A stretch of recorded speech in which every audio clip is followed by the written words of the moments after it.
Olá, meu irmão, minha irmã, sejam bem-vindos à nossa reflexão deste primeiro domingo da Quaresma.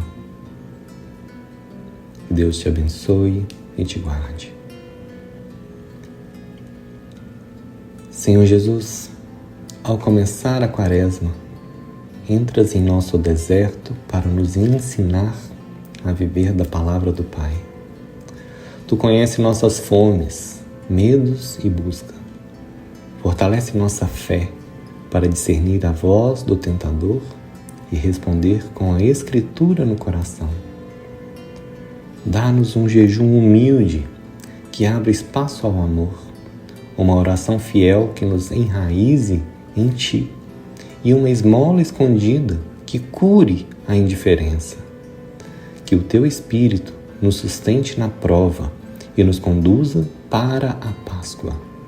Faz deste tempo uma escola de liberdade, adoração e confiança filial no Pai. Evangelho de São Mateus, capítulo 4, versículos de 1 a 11. Naquele tempo, o Espírito conduziu Jesus ao deserto para ser tentado pelo diabo. Jesus jejuou durante 40 dias e 40 noites, e depois disso teve fome.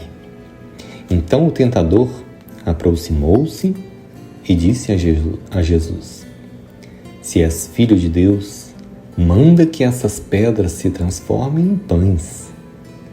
Mas Jesus respondeu: Está escrito, não só de pão vive o homem, mas de toda palavra que sai da boca de Deus.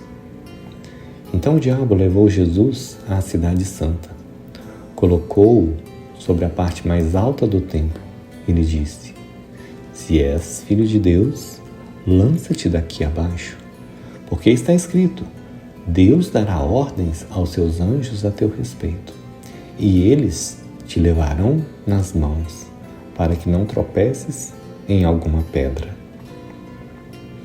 Jesus lhe respondeu: Também está escrito, não tentarás o Senhor teu Deus. Novamente, o diabo levou Jesus para um monte muito alto, mostrou-lhe todos os reinos do mundo e sua glória, e lhe disse: Eu te darei tudo isso, se te ajoelhares diante de mim para me adorar. Jesus lhe disse: Vai-te embora, Satanás, porque está escrito, adorarás ao Senhor teu Deus, e somente a Ele prestarás culto.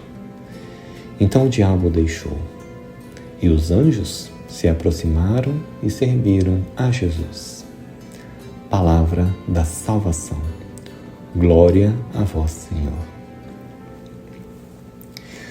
Meus queridos amigos, no Evangelho desse primeiro domingo de Quaresma, nós encontramos o tema do deserto, ao qual este tempo litúrgico privilegiado nos convida. Como outrora o povo de Israel, saindo do Egito para a terra prometida, sob a condução da coluna de fogo, primeiramente teve que atravessar a provação do deserto. Do mesmo modo, Jesus também vai ao deserto, conduzido pelo Espírito. Ali ele deverá lutar contra as mesmas tentações que Israel. Em primeiro lugar, a do pão. Jesus quererá, como o povo hebreu, voltar para o conforto egocentrado das comidas do Egito ou aceitará alimentar-se apenas do maná, isto é, da palavra que sai da boca de Deus? Em seguida, a exemplo do povo hebreu a caminho do deserto, ele vai querer colocar Deus à prova, pedindo-lhe para chegar à terra prometida, a cidade santa, o pináculo do templo, sem combate, sem sede nem fome, sem lutas e sem perigos? Pois o diabo o conduz, o leva, e eles te levarão em suas mãos, para que teu pé não se fira em alguma pedra. Ou Jesus aceitará humildemente entrar ou fazer entrar toda a humanidade na terra prometida de sua ressurreição, nas provas e a partir do abandono filial para com seu Pai? Enfim, Jesus aceitará adorar unicamente a Deus e a sua vontade libertadora, reinando somente a partir de seu amor misericordioso. Ou, como os hebreus no deserto, ele vai querer adorar o bezerro de ouro, que, como Satanás, quer se substituir ao verdadeiro Deus?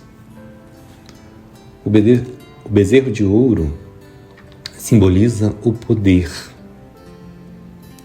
e a realeza aviltante e mortífera que, como Satanás, quer reduzir à escravidão do pecado toda a terra, todos os reinos do mundo e sua glória. Sendo vencedor dessas 3 tentações, Jesus nos convida, ao longo desse tempo, a preferir os alimentos que vêm do céu, para depois aceitar o combate espiritual da conversão. E, finalmente, querer que nossa vida espiritual esteja sob o reino da misericórdia, para nós e para os outros, e não sob o domínio de qualquer vontade de poder. Esses, entre aspas, alimentos, são a presença de Jesus no fundo do nosso coração, com seu Pai e o Espírito Santo, que poderá reinar em nós, em nossos corações e em nossas vidas, não no pseudo-poder proposto pelo inimigo. Em seus ensinamentos, São João da Cruz nos convida a essa tripla atitude. Essa não tem outra finalidade, senão a abertura de nosso coração à presença divina. Nesse sentido, São João da Cruz escreve assim: assim como os filhos de Israel, só porque lhes tinha restado uma única afeição e memória das carnes e comidas do Egito, não conseguiam gostar do delicado pão dos anjos no deserto, que era o maná, o qual, como diz a Divina Escritura, continha a suavidade de todos os gostos e se convertia ao gosto que cada um queria. Reconhecemos a primeira tentação. Ela será vencida por uma vida de oração. A seguir, nosso santo nos ajuda a vencer a segunda tentação, a fuga do combate espiritual. Ele escreve: põe tua alma em paz, tirando-a e libertando-a do jugo e servidão da fraca operação de sua capacidade, que é o cativeiro do Egito. Guia-a, ó mestre espiritual, à terra prometida, onde mana leite e mel. E olha aqui, para esta liberdade e ociosidade santa de filho de Deus, ele a chama ao deserto. Ela afogou seus inimigos no mar da contemplação, onde o inimigo, que são os sentidos, não encontrando arrimo, se afoga e liberta o Filho de Deus, que é o Espírito saído dos estreitos limites e da servidão da operação dos sentidos, que é a sua limitada compreensão, seu baixo sentir, seu pobre amar e gostar, para que Deus lhe dê o suave maná, cujo sabor, mesmo tendo todos esses sabores e gostos nos quais queres trabalhar tua alma, e por ser tão delicado, se desfaz na boca. Com essas linhas, meus irmãos, compreendemos que o combate espiritual que Cristo e João da Cruz nos propõe é o contrário do combate espiritual, tal como consideramos habitualmente. Combati o bom combate, escreve São Paulo. Não se trata de nos defender ou procurar nos libertar com nossas próprias forças. Essa atitude nos faria buscar a salvação em nós, não em Deus. Seria, ao final das contas, tentar Deus. Nosso verdadeiro e duro combate é deixar o Cristo vencer essa luta espiritual em nós, em nossos corações. Permanecer pequeno. É isso que é difícil, nos diria Santa Teresinha do Menino Jesus. Trata-se, pois, de mergulhar nossos inimigos no mar da contemplação, como acabamos de ouvir. Ou seja, acolher o Cristo em nossos corações de maneira plena e radical. É, portanto, o caso de receber de Deus o maná da suavidade, Jesus. Isso sem nossos esforços infrutuosos ditados por nosso combate narcisista para corresponder a uma imagem ideal de nós mesmos e da santidade. Graças a essa atitude fundamental, podemos vencer a terceira tentação, pois, unidos a Cristo, do fundo de nosso coração, é só a Ele que adoramos. São João da Cruz chama essa atitude de passividade. Não se trata de modo algum de uma inatividade qualquer, mas de uma atitude de acolhida da graça divina, a qual esse tempo nos convida. Acolhida da graça divina, recolhimento e interioridade orante. Estamos no coração da caminhada quaresmal e da espiritualidade carmelitana e sanjoanista. Essa acolhida, nos diz São João da Cruz, se realiza por meio das 3 virtudes teologais, da fé, da esperança e da caridade. Acolhendo em nossos corações o Cristo, esposo da Igreja, deixamo-nos desposar por Ele em nossas almas, ou seja, em nossa interioridade orante. A fé une nossa inteligência ao Cristo. A esperança une nossas vivências e nossa história pessoal, o que São João chama de memória. Então, a esperança une nossas vivências e a nossa história pessoal ao Pai. E, por fim, a caridade une nossa vontade ao Espírito Santo, que se torna nosso guia seguro. Durante esse tempo, trata-se, portanto, de nos revestir de um, entre aspas, disfarce, conforme a imagem utilizada por São João da Cruz em seu poema Noite Escura. Abre aspas.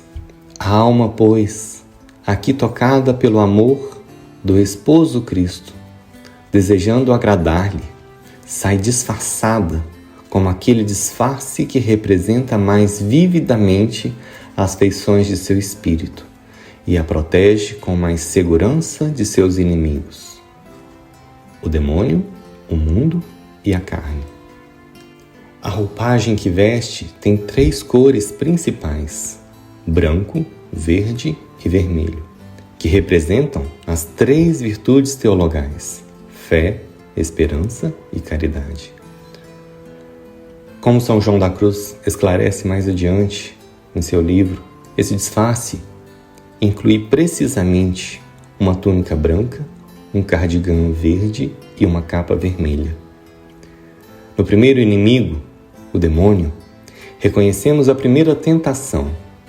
Satanás, com inveja dos esponsais de Cristo com a humanidade, o Verbo se fez homem, não anjo.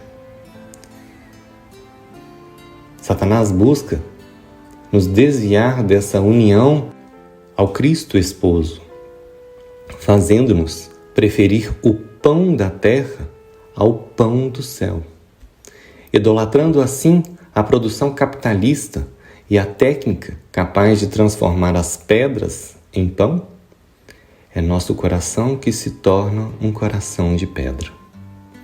Só a fé que nos une a Jesus, aquele que preferiu o pão do céu, Só a fé pode vencer essa primeira tentação em nossos corações. Com efeito, o branco da luz de Cristo ofusca a visão do diabo. Ele não nos vê mais.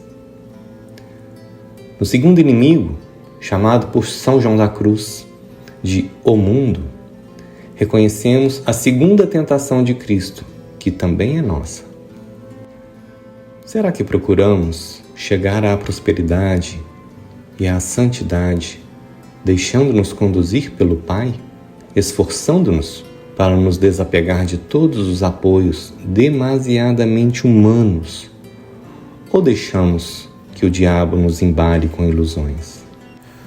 Pois este nos propõe, como ao Cristo, que nos abandonemos à facilidade de uma religiosidade superficial, confortável, desprovida de uma verdadeira conversão e interioridade orante. Só a esperança nos une ao Pai de Jesus. Ele que, no deserto, não colocou seu Pai à prova, pedindo-lhe uma salvação fácil e automática. Em semelhante caso, ele teria feito de nós objetos, não seres capazes de liberdade. Mas o Pai, graças a Jesus, pode vencer essa segunda tentação em nós. De fato, o verde da esperança nos faz repousar nas verdes pastagens celestes do Pai, não na segurança inerte proposta pelo diabo. Graças à vitória de Jesus, nossa história pessoal, em sua singularidade, ou seja, nossa memória, ela pode repousar no Pai, não em ilusões. Aliás, nossas dificuldades são um caminho seguro para esse repouso em Deus, pois elas nos desapegam de nossas seguranças humanas, demasiadamente humanas. São João da Cruz o indica com convicção nessa sentença. É melhor avançar sobre o peso de um fardo em companhia de um homem forte que caminhar sem fardo em companhia de um homem fraco. Quando carregas um fardo, estás em companhia de Deus, que é a tua força. Quando não tens fardos a carregar, estás em companhia de ti mesmo, que és apenas fraqueza. Enfim, meus queridos ouvintes, na carne, nosso egoísmo, nós reconhecemos a terceira tentação, a de não nos desapegar de nosso ego, querendo reinar de modo absoluto sobre nós mesmos e sobre toda a realidade, sem adorar a realeza do esposo em seu amor misericordioso. De modo inverso, o manto vermelho da caridade nos une ao fogo do Espírito Santo e ao martírio de Jesus. O fogo e o sangue são simbolicamente vermelhos. O mesmo Espírito que conduziu Jesus ao deserto e à cruz pode libertar nosso coração do ego. A partir desse momento, a misericórdia redentora pode difundir-se, a partir de nós, sobre a Igreja e o mundo. Essa libertação nos permite, então, adorar somente o poder redentor da misericórdia do Espírito Santo, não o poder do diabo. Pois é o Espírito que deve orientar nossa liberdade, ou, como diria São João da Cruz, nossa vontade. E é Jesus que o permite. Ele, que foi o primeiro a ser conduzido pelo Espírito ao deserto. Como outrora os hebreus o foram pela coluna de fogo. É nesse sentido que São João da Cruz canta: eu ia sem luz nem guia, além daqui no coração me ardia. Eu ia sem luz nem guia, além daqui no coração me ardia. Trecho da terceira estrofe da Noite Escura. Ao final do relato do Evangelho, Mateus sublinha o seguinte a propósito de Jesus. Em seguida, o demônio o deixou e os anjos aproximaram-se dele para servi-lo. Isso nos indica que o tempo da Quaresma nos convida a passar do espírito de dominação ao espírito de serviço, como Jesus e os anjos, para tornar-nos servidores, não dominadores, como o diabo. Precisamos passar pelo deserto da interiorização graças às 3 virtudes teologais, nosso, entre aspas, disfarce. Tornando-nos servidores, permitiremos aos anjos que se aproximem de nós e nos sirvam. Ou seja, tudo o que tivermos deixado interiormente pela vida teologal nos será devolvido, não como algo que nos é devido, mas como um puro dom. A atitude de passividade e acolhida, à qual São João da Cruz nos convida, nos dará novamente acesso à terra prometida, ao paraíso, onde tudo é dom, não dívida. De fato, ao recusar no deserto,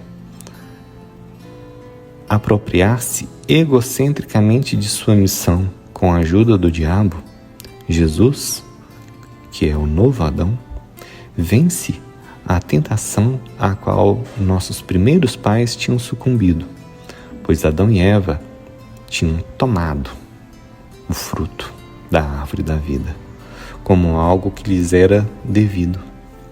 Na árvore da cruz, antecipada pelas 3 tentações, Jesus, o novo fruto, não toma nada.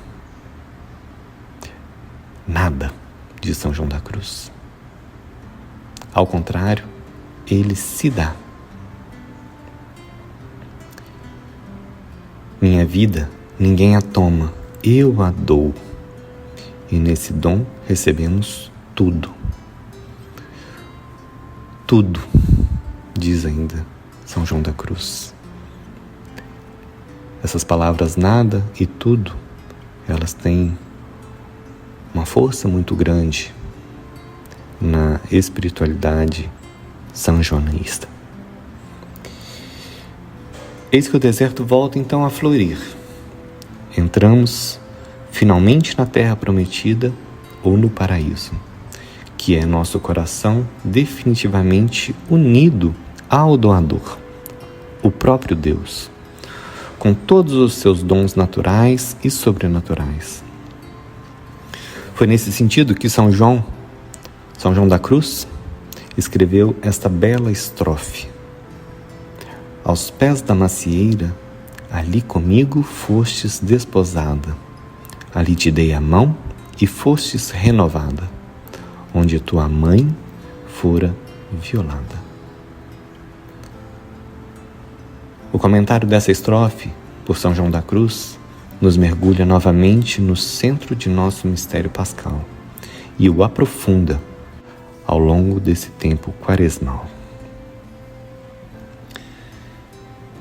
Declara o esposo à alma nesta canção a admirável maneira e o caminho que, para redimi-la e desposá-la consigo, com os mesmos termos com que a natureza humana foi corrompida e perdida, dizendo que, assim como por meio da árvore proibida no paraíso foi perdida e corrompida na natureza humana por meio de Adão, assim foi redimida e reparada na árvore da cruz, sob a árvore da cruz. O Filho de Deus redimiu e, por conseguinte, desposou consigo a natureza humana e, consequentemente, cada alma, dando-lhe sua graça e seus dons. E desse modo, Deus vai se revelando às ordenações e disposições de sua sabedoria, como ele sabe sabiamente fazer, tirando o bem do mal e ordenando aquilo que foi causa do mal a um bem maior. À luz desse comentário esclarecedor, podemos meditar sobre nossa própria história pessoal, para descobrir nela o quanto Deus sabe tirar de um bem maior do mal que fizemos e sofremos. Isso para nos fazer passar da dívida ao dom. Na árvore da cruz, Jesus, o novo Adão, vence definitivamente e inteiramente essas 3 tentações. Ele tinha antecipado o combate no deserto. Pregado na cruz, ele venceu a primeira tentação, aquela de preferir o pão da terra à vontade redentora do Pai. Seu coração não se tornou um coração de pedra, mas um coração de carne, um coração traspassado. Crucificado, ele não escolheu a facilidade, uma salvação automática. Ao contrário, ele nos desposou com todos os rigores das exigências do amor misericordioso. Pai, perdoa-lhes.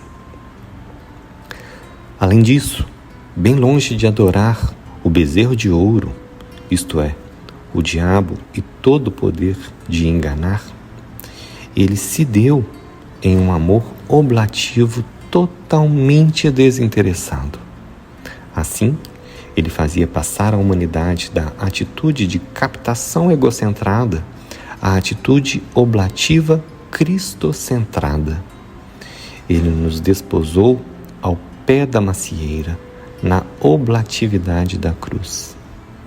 A primeira esposa é Maria, ao pé da cruz. A Imaculada é a mãe de Jesus. No entanto, misticamente, ela é sua esposa, dando-lhe sua própria carne. Os dois serão uma só carne. Já dizia lá no Gênesis 2:24. Assim, a nova Eva se torna sua auxiliar, ou seja, a corredentora pela fé. A esperança e a caridade que ela vive sozinha, já que os apóstolos a deixaram. No deserto de nossas cruzes, peçamos a Maria que nos cubra com a veste branca, verde e vermelha, indicada por João da Cruz. Essas vestes são usadas por Maria. Assim como ela, poderemos nos deixar desposar no concreto de nossa vida e de nosso coração. Alcançaremos, então, a vitória da cruz, que nos fará descobrir o quanto Deus muda o mal em bem, como diz nosso amigo carmelita, nosso santo amigo carmelita. Descobriremos também o quanto nossas provações e até mesmo os nossos pecados são lugar do amor maior. Em nossos corações, o pecado pode se transformar em misericórdia acolhida, graças aos corações de Jesus e de Maria. E para finalizar esse momento de hoje, rezemos, meus irmãos e irmãs. Pai Santo, abençoa nosso deserto e ensina-nos a viver da Tua Palavra, confiando somente em Ti. Senhor Jesus, vencedor da tentação, grava em nós a Tua fidelidade para que saibamos confiar, renunciar e adorar com coração puro. Espírito Santo, fortalece nossa oração, purifica nossos desejos e ensina-nos a partilhar com generosidade. Santa Maria, Virgem fiel, acompanha-nos neste caminho quaresmal, para que vivamos com simplicidade, liberdade e amor a serviço dos irmãos. Amém. Caminhemos, meus irmãos e irmãs, olhos fixos em Jesus. Que Deus te abençoe, em nome do Pai, do Filho, do Espírito Santo. Amém.